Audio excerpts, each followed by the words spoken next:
नमस्कार दोस्तों मैं अभिषेक कर्ण एक बार फिर से आप सभी का कॉन्सेप्ट टाइम के इस प्लेटफॉर्म पर स्वागत करता हूं और उम्मीद करता हूं कि आप सभी अपने अपने घरों पर बेहतर होंगे और स्वस्थ होंगे।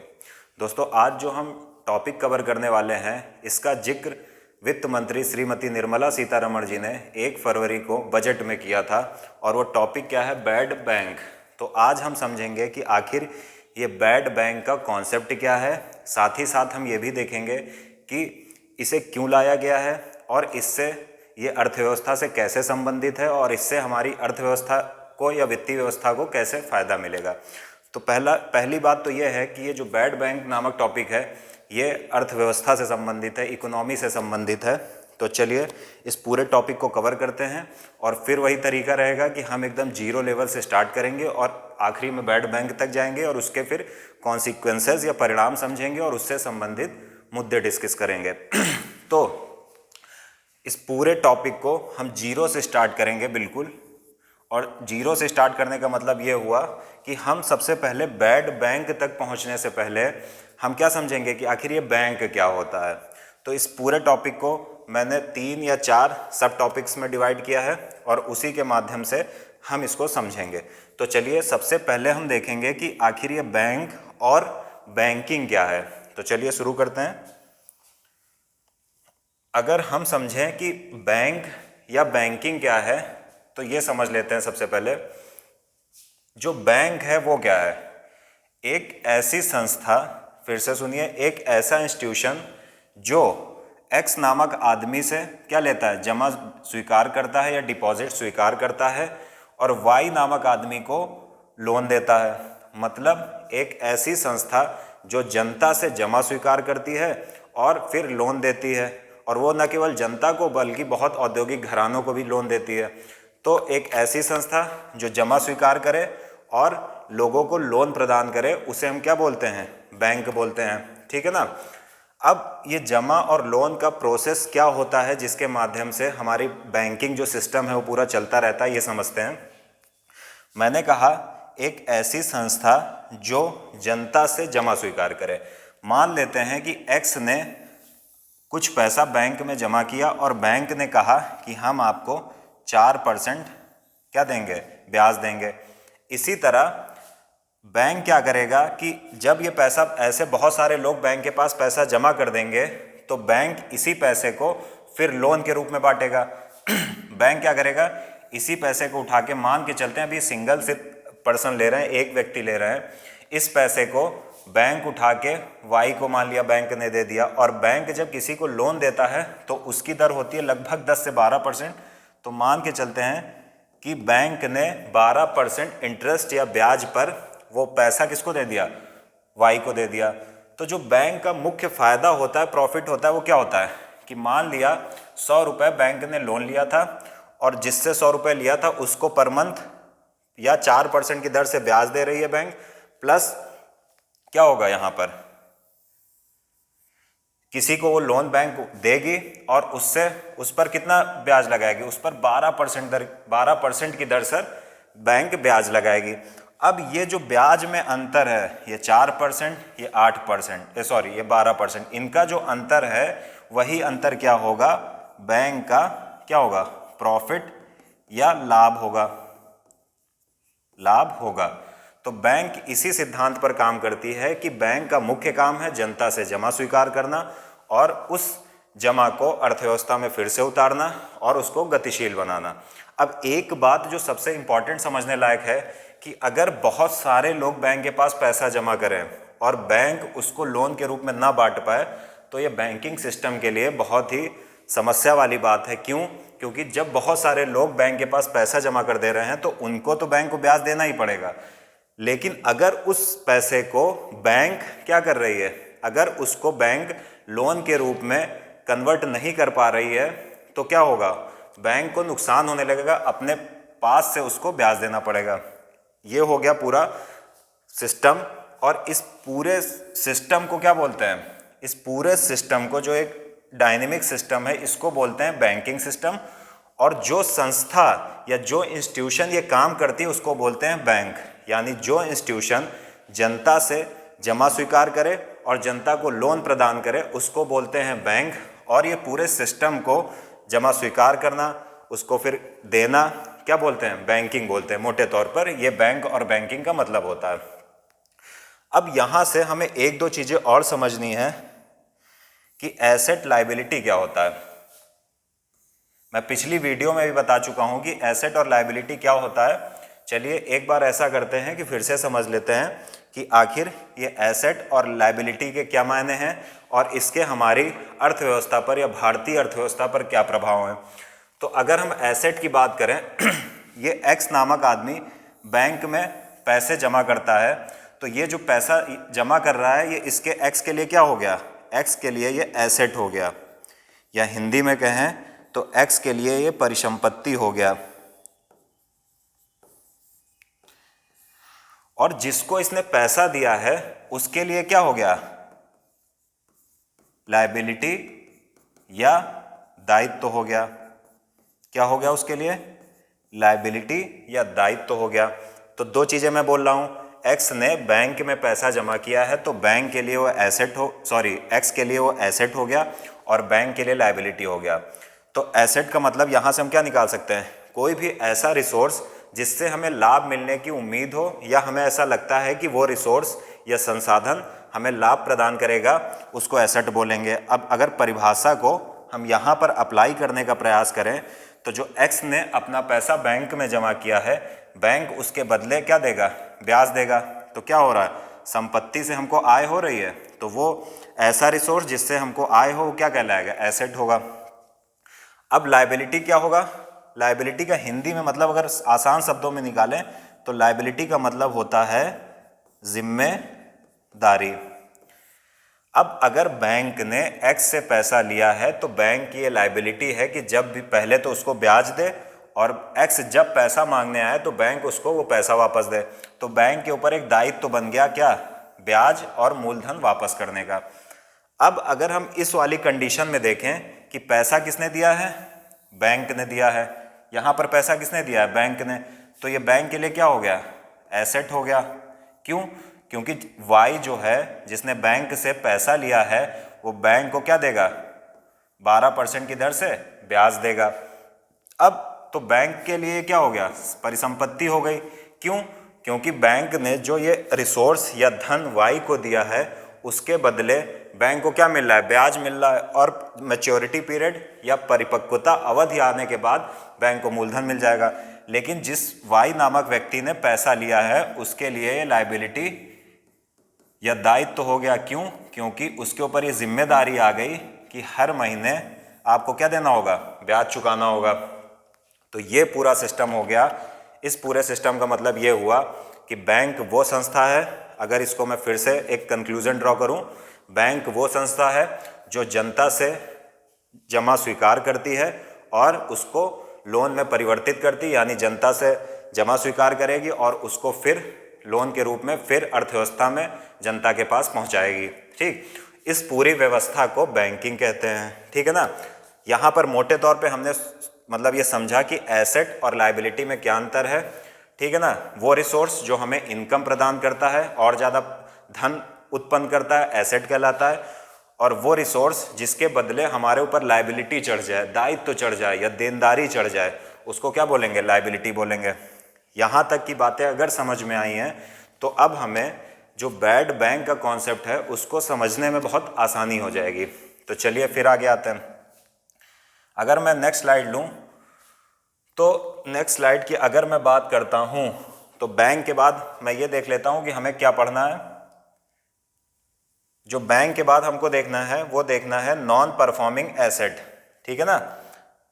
तो अब हम आ जाते हैं एनपीए, नॉन परफॉर्मिंग एसेट पर। मैंने बोला था पिछली स्लाइड में, मैंने बोला कि बैंक जो है वो क्या देते हैं? लोन देते हैं। ठीक है। एक्स से बैंक ने लोन लिया और वाई को दे दिया। ठीक है ना। अब अगर जो बैंक ने वाई को लोन प्रदान किया है और उस लोन की 90 दिन या उससे अधिक जो ये वाई नामक आदमी था, ये ना तो इसका प्रिंसिपल या मूलधन वापस करे और ना ही इंटरेस्ट दे। कब तक? 90 दिन या उससे अधिक। तो ये जो एसेट थी, जो बैंक की एसेट थी, ये जो परिसंपत्ति या एसेट थी, क्या जब ये मूलधन या उसका ब्याज नहीं मिल रहा है तो एसेट क्या परफॉर्म कर रही है? बिल्कुल नहीं कर रही है। और जब एसेट परफॉर्म नहीं करती है मतलब उस संपत्ति के बदले संपत्ति धारक को ना तो कोई मूलधन मिले और ना ब्याज मिले, तो उसे बोलते हैं नॉन परफॉर्मिंग एसेट। क्या बोलेंगे? Non performing asset. और अगर बैंक ने यदि मान के चलते हैं कि वाई को क्या दिया, लोन दिया, और वाई जो है वो टाइम पर इंटरेस्ट दे रहा है और जैसे परिपक्वता अवधि होती है मूलधन वापस कर देता है, तो हम ऐसी परिसंपत्ति एसेट को क्या बोलेंगे? Performing asset. यानी वो एसेट जो अपना प्रदर्शन कर रही है उसे क्या बोलेंगे? Performing asset. यानी जिससे क्या होगा? बैंक को आय हो रही है उसको बोलेंगे परफॉर्मिंग एसेट। और जैसे ही बैंक को आय होनी बंद हो जाएगी उस लोन से जो उसने वाई को दिया है 90 दिन या उससे अधिक, हालांकि एनपीए भी कई तरीके के होते हैं लेकिन यहाँ पर हमें एक छोटी समझ बनानी है, तो इसे हम बोलेंगे एनपीए। तो बैंक की एक ऐसी एसेट जिससे बैंक को 90 दिन या उससे अधिक समय के लिए ना तो प्रिंसिपल या मूलधन मिले ना इंटरेस्ट या ब्याज मिले, उसे बोलेंगे एनपीए। जैसे अगर हम अपने दैनिक जीवन से एक एग्जाम्पल लेना चाहें तो सोच के चलिए कि आपके पिताजी आपके ऊपर इन्वेस्टमेंट करते हैं और आपको पढ़ाते लिखाते हैं। तो अगर आप अपने पिताजी की एसेट हो तो आपके ऊपर उन्होंने मान लिया 10 लाख रुपए लगा दिया आपके एजुकेशन या शिक्षा में, तो पिताजी ने जो 10 लाख रुपए लगाया है वो इसलिए लगाया है कि आप जब पढ़ाई लिखाई पूरी करेंगे तो जॉब करेंगे और आप क्या करेंगे? परफॉर्म करेंगे। आप क्या करेंगे? परफॉर्म करेंगे। और पिताजी चाहते हैं कि आप परफॉर्मिंग एसेट बनो, ठीक है ना। लेकिन यदि आप इस बेरोजगारी के दौर में क्या करते हो? पढ़ाई कर लेते हो, पिताजी का 10 लाख रुपए भी लग जाता है, उसके बाद आपकी जॉब नहीं लगती है, तो आप अपने परिवार के क्या हो जाओगे? नॉन परफॉर्मिंग एसेट या एनपीए। मतलब एनपीए होने से बचिए, क्योंकि अगर आप एनपीए बन गए न केवल परिवार में बल्कि आपको समाज में भी सम्मान नहीं मिलेगा। तो ये हमने समझ लिया एनपीए।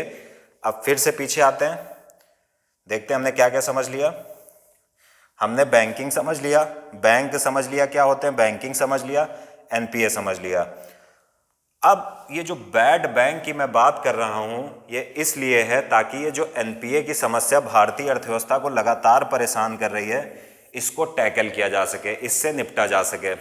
तो ये बैड बैंक क्या है, अब इस पे आएंगे।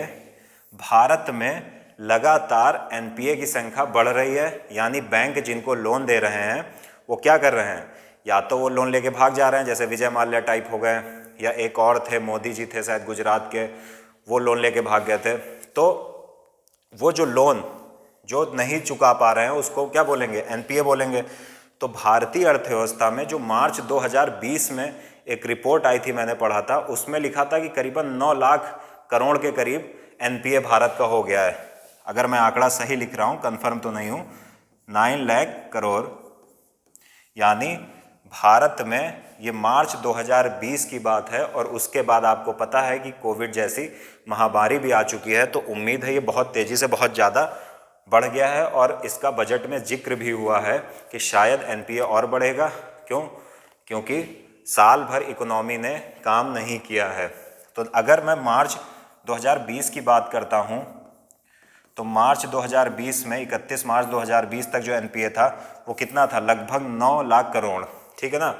तो अब इस एनपीए से क्या होगा कि बैंक, जो भी बैंक के पास रिसोर्सेज होते हैं या धन होता है, बैंक उनको लोन देता है या निवेश करता है। और उससे क्या समस्या सामने आती है कि जब ये एनपीए परफॉर्म करना बंद कर देते हैं, या मैं ये कहूँ कि ये एसेट या परिसंपत्ति परफॉर्मेंस देना बंद कर देती है, तो बैंक के पास रिसोर्स कम बचते हैं किसी और को लोन देने के लिए। क्यों?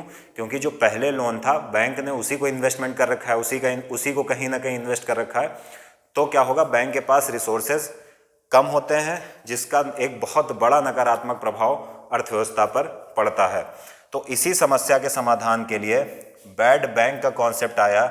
और बैड बैंक का जिक्र सिर्फ इस बजट में नहीं आया है, 2017 में इकोनॉमिक सर्वे में भी सबसे पहले भारत में बैड बैंक का जिक्र हुआ था। तो चलिए अब हम समझेंगे कि आखिर बैड बैंक क्या है जिसे भारत सरकार एनपीए की समस्या के समाधान के लिए लाना चाहती है। तो पहले ये समझ लीजिए कि जो भारत में ये बात है कि बैड बैंक, तो भारत में जो बैड बैंक का या एसेट रिकंस्ट्रक्शन कंपनी भी बोलते हैं इसको, तो भारत में जो बैड बैंक का नाम होगा वो होगा पैरा। अब पैरा का full form public sector asset rehabilitation agency, ठीक है ना। तो भारत में जो बैड बैंक बनाने का जिक्र हुआ था उसके संदर्भ में ये बात कही गई थी कि बैड बैंक बोलने में या सुनने में अच्छा नहीं लगता है, इसलिए भारत में जो बैड बैंक होगी या एसेट रिकंस्ट्रक्शन कंपनी होगी उसका नाम क्या होगा, पैरा होगा, ठीक है ना। तो अब आते हैं मुख्य मुद्दे पर कि आखिर ये बैड बैंक होता क्या है। सबसे पहले अगर मोटे तौर पे मैं 2 लाइनों में बताना चाहूँ, 2-3 लाइनों में बताना चाहूँ कि ये बैड बैंक क्या होता है, तो बैड बैंक बनाने का मुख्य उद्देश्य ये है कि सरकार चाहती है कि जो बैंक का एनपीए है उससे क्या हो रहा है, उससे बैंक की बैलेंस शीट खराब हो रही है। क्यों? क्योंकि बैंक एक बैलेंस शीट बनाती है। बैंक क्या बनाती है? एक बैलेंस शीट बनाती है जिसमें एक तरफ लायबिलिटीज़ लिखी होती हैं और इधर पैसे लिखे होते हैं, इधर एसेट लिखे होते हैं, इधर लायबिलिटीज़। तो अगर बैंक की बैलेंस शीट में या बैंक के तुलन पत्र में वो एसेट जो परफॉर्म नहीं कर रही हैं या एनपीए बहुत ज़्यादा अंकित होता है या उसमें लिखा होता है, तो जनता का भरोसा धीरे धीरे बैंक से कम होने लगता है। जनता डरती है कि बैंकिंग अगर प्रोसेस में हम शामिल हुए तो ऐसा ना हो बैंक दिवालिया हो जाए या इसके बहुत सारे अर्थव्यवस्था में नकारात्मक प्रभाव देखने को मिलते हैं। तो बैड बैंक क्यों लाया गया? अगर मैं सरल शब्दों में जो सबसे आसान तरीके से मैं समझा सकता हूँ कि सरकार का उद्देश्य ये है कि एक ऐसा इंस्टीट्यूशन या संस्था बनाई जाए जो सारी बैंकों से जो उनका एनपीए है, नॉन परफॉर्मिंग एसेट, ऐसी एसेट जो परफॉर्म नहीं कर रही है, उसको एक संस्था खरीद ले, एक एजेंसी खरीद ले और वो एजेंसी या वो बैड बैंक खुद ही उस एनपीए की रिकवरी का प्रयास करे। मतलब सरकार चाहती है कि ये जो एनपीए है, बैंकों के ऐसे एसेट जो परफॉर्म नहीं कर रहे हैं, उनकी रिकवरी बैंकों के द्वारा ना की जाए। क्यों?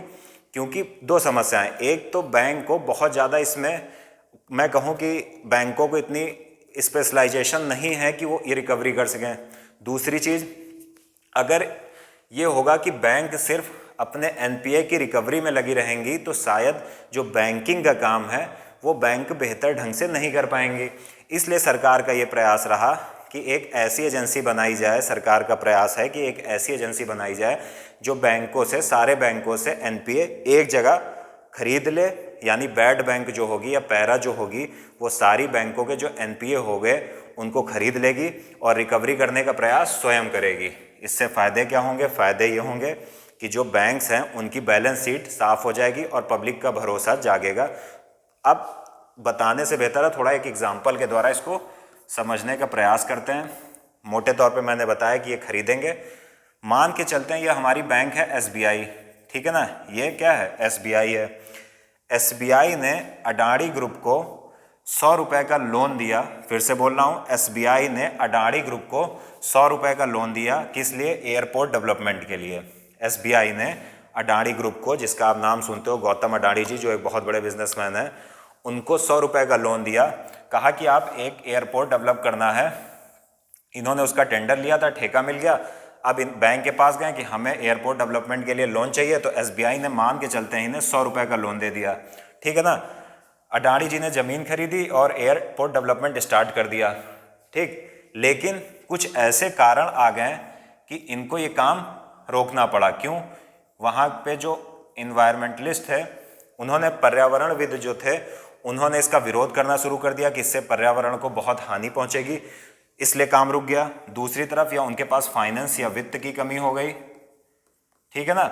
ऐसी कोई और समस्या, या मैं कहूँ स्थानीय लोगों ने, लोकल्स ने उनका विरोध करना शुरू कर दिया।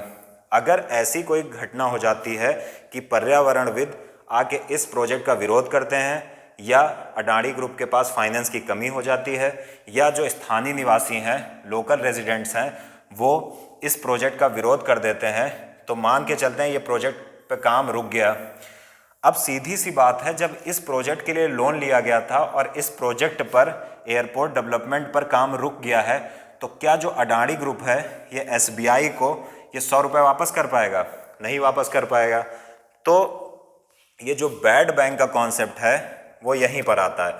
अब अगर SBI अडानी ग्रुप से अपना लोन रिकवरी करना चाहे या SBI चाहे कि हम लोन रिकवरी कर देंगे, तो समस्या है। क्यों? क्योंकि SBI बैंकिंग करे या लोन रिकवरी करे, तो इसीलिए सरकार चाहती है कि ये बैड बैंक या पैरा का कॉन्सेप्ट आए। क्यों? अब क्या होगा, एक विशेषीकृत एजेंसी होगी, ठीक है ना। ये विशेषीकृत एजेंसी SBI का जो ये 100 रुपये का NPA हो गया है, इसको क्या करेगी? इसको खरीदेगी, लेकिन 100 रुपये में नहीं खरीदेगी। क्यों? क्योंकि ये NPA हो चुका है और खुद नहीं पैरा को पता है कि इस 100 रुपये में कितने रुपए की वसूली हो पाएगी। तो ये पैरा क्या करेगी या बैड बैंक क्या करेगी, इस 100 रुपये में से कुछ हिस्सा निकाल के SBI को दे देगी और उससे खरीद लेगी ये NPA। तो ये मान लिया 50 रुपये दे देती है और ये NPA परचेज कर लेती है, ठीक है ना, ये पैरा। अब इसने कितने का परचेज किया? 50 रुपये का। अब ये पैरा क्या करेगी, ये जो NPA हो गया इसकी रिकवरी का प्रयास करेगी, ठीक है ना। अब क्या होगा कि जो तभी अंबानी साहब आते हैं पैरा के पास, कहते हैं कि ये जो एयरपोर्ट डेवलपमेंट का प्रोग्राम था ये मुझे दे दीजिए और मैं आपको 60 रुपये दूंगा, ठीक है ना। तो यहाँ पर बैंक के 100 रुपये डूब रहे थे, तो बैंक को 50 रुपये मिल गए। तो 50 तो फिर भी डूब गए, लेकिन डूबे हुए जिनके मिलने की कोई उम्मीद ही नहीं थी, उसमें अगर पैरा ने 50 रुपये की रिकवरी करा दी तो वो भी सही है। डूबते हुए को तिनके का सहारा भी अच्छा है। अब पैरा को क्या फ़ायदा होगा कि मान लिया इन्होंने SBI को 50 रुपये दिए थे और 60 रुपये का इस प्रोजेक्ट को अंबानी ग्रुप को दे दिया, तो पैरा को भी 10 रुपये का फ़ायदा हो गया। लेकिन ये हमेशा ज़रूरी नहीं है कि पैरा को फ़ायदा ही हो सकता है पैरा ने 50 रुपये का SBI से ये प्रोजेक्ट या NPA खरीदा था और पैरा का बिके 40 रुपये का और 10 रुपये का इसी को नुकसान हो जाए। तो इस बात को गौर करिएगा कि ये जो बैड बैंक है ज़रूरी नहीं है कि हमेशा ये फ़ायदे में रहे, कभी फ़ायदा कभी नुकसान, और कभी कभी ऐसी कंडीशंस भी आ सकती हैं कि इसको बेचने में ही असमर्थ हो जाए। तो ये पूरा कॉन्सेप्ट है बैड बैंक का, ठीक है ना। अब अंबानी इसको डेवलप करेंगे, अंबानी साहब। तो ये पूरा जो प्रोजेक्ट या मैं कहूँ कि स्कीम है या कॉन्सेप्ट है बैड बैंक का, ये काफ़ी देशों में आजमाया जा चुका है, चाहे वो USA रहा हो या फिर मैं कहूँ चाइना रहा हो या साउथ कोरिया रहा हो। तो इन देशों में इस बैंक ने या बैड बैंक जिसका भारत में नाम है, सब देशों में अलग अलग तरीके के नाम है, अच्छा परफॉर्मेंस किया है। लेकिन एक जो सबसे आलोचक जो सबसे मुख्य बात ये कह रहे हैं कि जो USA में इसने अच्छा परफॉर्मेंस किया है, लेकिन USA की समस्या अलग टाइप की थी। USA की समस्या इस टाइप की थी कि वहाँ की जो कंपनियाँ थी या वहाँ के जो NPAs थे, वो उन कंपनियों को दिए गए लोन थे जो एकदम समाप्ति की कगार पर पहुंच गई थी और वो बंद हो गई थी। लेकिन भारत में जो NPA हुआ है वो उन कंपनियों का ज़्यादातर हुआ है जो खराब परिस्थिति में हैं, लेकिन अगर उम्मीद है कि वो जल्दी रिकवरी करेंगी। तो ऐसी कई समस्याएं उठ रही हैं। तो ये एक एग्जाम्पल के द्वारा हमने समझा कि पूरा प्रोसेस क्या होगा बैड बैंक का। और अब एक बात फिर से मैं बोल देता हूँ लास्ट में कि बैड बैंक ऐसे बैंक हैं जो सभी जो पब्लिक सेक्टर बैंकिंग्स या सार्वजनिक क्षेत्र की बैंक हैं उनके नॉन परफॉर्मिंग एसेट को खरीदेगा, ठीक है, और उस एसेट की या NPA की रिकवरी स्वयं करेगा, ठीक है ना। तो ऐसी संस्था को क्या बोलेंगे? बैड बैंक बोलेंगे। चूंकि बैड बैंक बोलना अच्छा नहीं लगता है तो इसलिए उसका नाम रख दिया गया para public sector asset rehabilitation agency, ठीक है ना। ये हमने समझ लिया बैड बैंक क्या है, और बहुत इंपॉर्टेंट टॉपिक है, ना केवल अर्थव्यवस्था की स्थिति की व्यापक जानकारी के लिए बल्कि किसी भी परीक्षा में इसके संदर्भ में बेहतर क्वेश्चन पूछे जा सकते हैं। अब अगर हम ये देख लेते हैं कुछ, हम उसके पहले देख लेते हैं कि हमने क्या क्या समझ लिया और हमें आगे क्या देखना है। तो हमने पहले समझ लिया बैंक क्या है, फिर देखा बैंकिंग क्या है, फिर देखा NPA क्या है, फिर देखा बैड बैंक क्या है, ठीक है ना। और आखिरी में हम कॉन्सिक्वेंसेस या परिणाम देखेंगे और फिर देखेंगे मुद्दे इससे संबंधित क्या हैं, समस्याएं या चिंताएं क्या हैं। तो चलिए परिणाम पर नज़र डाल लेते हैं, ठीक है ना।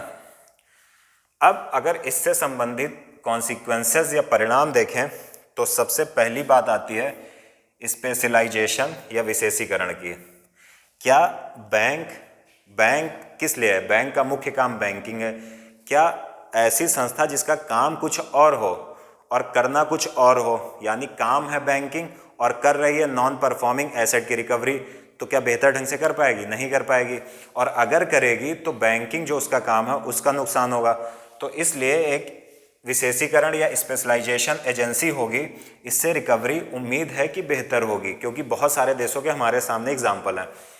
दूसरी बात, बैलेंस शीट क्लियर हो जाएगी बैंकों की, या हिंदी में कहें तो तुलन पत्र बैंकों का जो होगा वो साफ हो जाएगा। क्यों?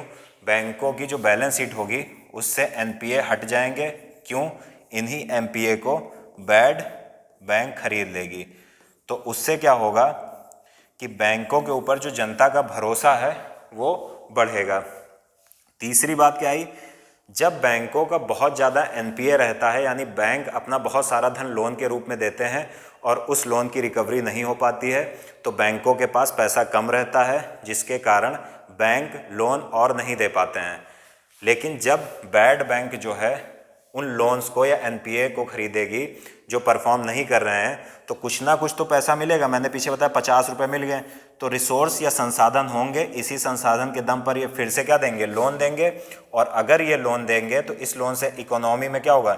इन्वेस्टमेंट को बढ़ावा मिलेगा, और अगर इन्वेस्टमेंट को बढ़ावा मिला तो प्रोडक्शन बढ़ेगा वस्तुओं और सेवाओं का, गुड्स एंड सर्विसेज का, और अगर प्रोडक्शन बढ़ा तो जीडीपी बढ़ेगी, और जीडीपी बढ़ी तो पर कैपिटा इनकम बढ़ेगी। ऐसे बहुत सारे सकारात्मक प्रभाव हमारी अर्थव्यवस्था में देर सवेर नज़र आएंगे।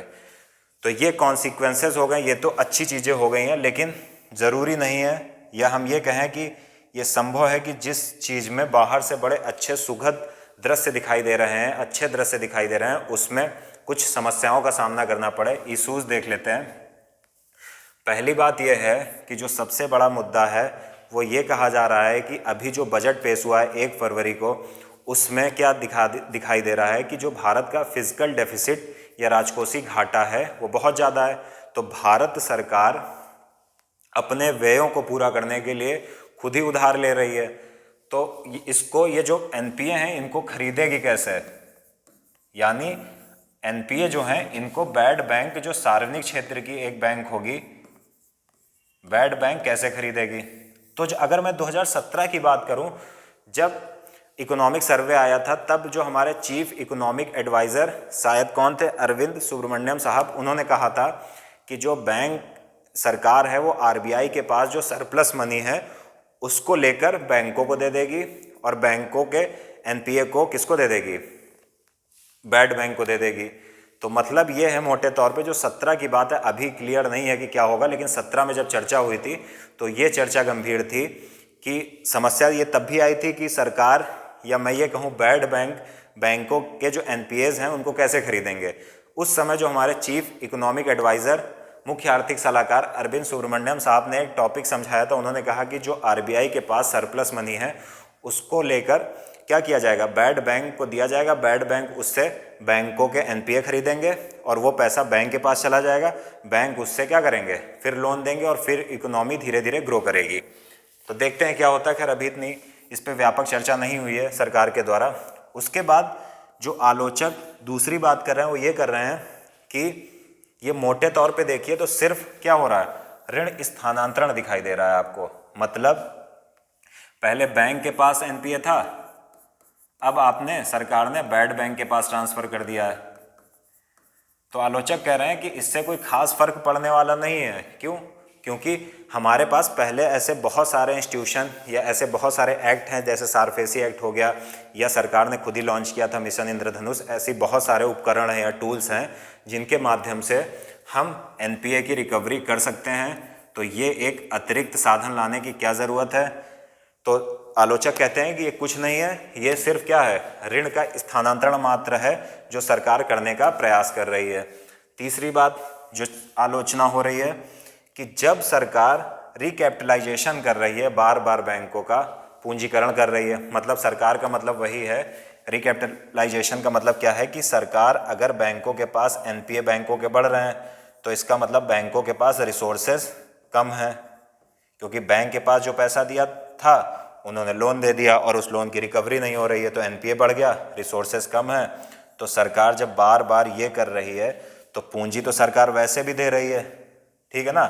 मतलब फिर से पूंजी डाल रही है बार बार बैंकों में, और ये भी रिकैपिटलाइजेशन जैसा नज़र आ रहा है कि सरकार आरबीआई का जो सरप्लस मनी है उसको दे देगी। तो अंतर क्या है? तो ये समस्या कह रहे हैं कि जब रिकैपिटलाइजेशन कर ही रहे थे तो इसको लाने की क्या ज़रूरत थी। और ये सबसे मुख्य समस्या है जो काफ़ी चर्चा में इस टाइम, कि एनपीए इससे बढ़ने की और उम्मीद है। अब इसको थोड़ा सा, क्या मैं ये कहूँ कि समझना ज़रूरी भी है एक जागरूक नागरिक होने के नाते, कि इसमें लिखा हुआ है कि अगर सरकार बैड बैंक का कॉन्सेप्ट लाती है तो इस बैड बैंक से क्या होगा कि जो एनपीए हैं, नॉन परफॉर्मिंग एसेट हैं, ये और भी बढ़ सकते हैं। जैसे क्यों? कि मानते हैं कि बैंक का एनपीए हुआ, बैंक ने ऐसी एसेट क्रिएट की या ऐसे लोन दिए जिसकी रिकवरी 90 दिन या उससे अधिक अवधि से नहीं हो रही है, और वो एसेट एनपीए बन गई, ठीक है ना। और बैंक को पता है कि जो हमारा एनपीए हो रहा है इसको कौन खरीदेगा? इसको बैड बैंक खरीद लेगी। यानी बैंक को ये पता है कि जो हमारा एनपीए है इसको कौन खरीद लेगा? इसको बैड बैंक खरीद लेगी। तो क्या बैंकों के ऊपर कोई दबाव होगा कि वो जब लोन दें तो अच्छी तरीके से जांच परख कर दें? मुझे लगता है कि थोड़ा सा कम होगा, क्योंकि उनको लगेगा कि एनपीए हमारा बढ़ा तो जो भी एनपीए हमारा होगा हमारी बैलेंस शीट कौन साफ कर देगा? Bad bank. ये सारा जो एनपीए है ये बैड बैंक के पास चला जाएगा। उसके सापेक्ष देखें तो बैड बैंक इनको पैसा भी दे देगा, तो रिसोर्स फिर भी आ जा रहे हैं। तो मोटे तौर पे ये मतलब है कि जब बैंकों की बैलेंस शीट में, या मैं ये कहूँ कि बैंकों को पता होता है कि उनके किसी क्रियाकलाप से या बैंकिंग से एनपीए बढ़ेगा, और देश में चर्चा होगी कि एनपीए बढ़ रहा है, बैंकिंग का जो सिस्टम है या बैंकिंग का कार्य ठीक ढंग से नहीं हो रहा है, तो थोड़ा सा दबाव इनके ऊपर भी आता है कि एनपीए बढ़ रहा है, इसको कंट्रोल किया जा सके। लेकिन अब जो ये बैड बैंक का कॉन्सेप्ट है, जो इससे मुझे सबसे ज़्यादा नकारात्मक प्रभाव नज़र आता है, वो ये है कि बैंकों को पता होगा कि अगर एनपीए बढ़ा तो उसे कौन खरीद लेगा? बैड बैंक खरीद लेगी। तो शायद जो एनपीए या नॉन परफॉर्मिंग एसेट को कंट्रोल करने का जो मुख्य उद्देश्य है वो बाधित हो।